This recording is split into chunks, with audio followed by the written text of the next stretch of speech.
Méditation du 13 février, arôme de sabbat, un symbole radical. Le lendemain, il vit Jésus venir à lui et dit « Voici l'agneau de Dieu qui ôte le péché du monde ». Jean 1, verset 29. Les premiers missionnaires qui sont allés en Chine se sont heurtés à un obstacle considérable. Ils ont dû apprendre le système d'écriture et, en temps occidentaux habitués à l'alphabet européen de 26 lettres, les 214 symboles appelés radicaux et qui constituaient la base du système d'écriture chinois les ont découragés. Les choses ont empiré quand ils ont découvert que ces 214 radicaux constituaient déjà en eux-mêmes un cauchemar, se combinaient pour former entre 30 000 et 50 000 idéogrammes. Cela suffisait à décourager le saint le plus patient. Mais un jour, un des missionnaires cessa de se plaindre. Il étudiait un idéogramme chinois particulier, celui qui signifie juste. Il remarqua qu'il avait une partie supérieure et une partie inférieure. La partie supérieure était le symbole chinois pour agneau. La partie inférieure comprenait un deuxième symbole, le pronom personnel je.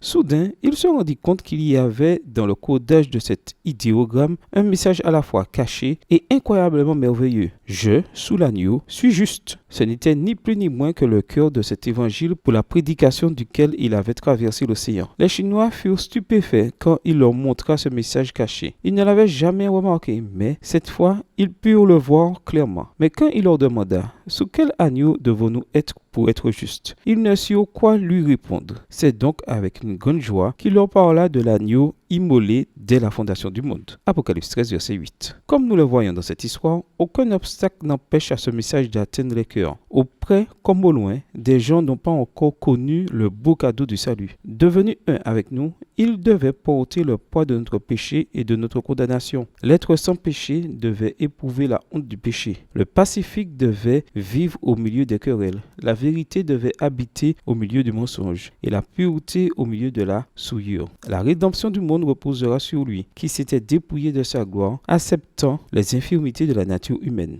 Extrait du livre Jésus-Christ, chapitre 11, page 89, livre écrit par Ellen G. White. Aujourd'hui, tu peux trouver un moyen créatif d'enseigner aux autres à propos de cet agneau qui nous a sauvés et qui ôte encore le péché du monde. Bonne journée à toi et que le Seigneur te bénisse.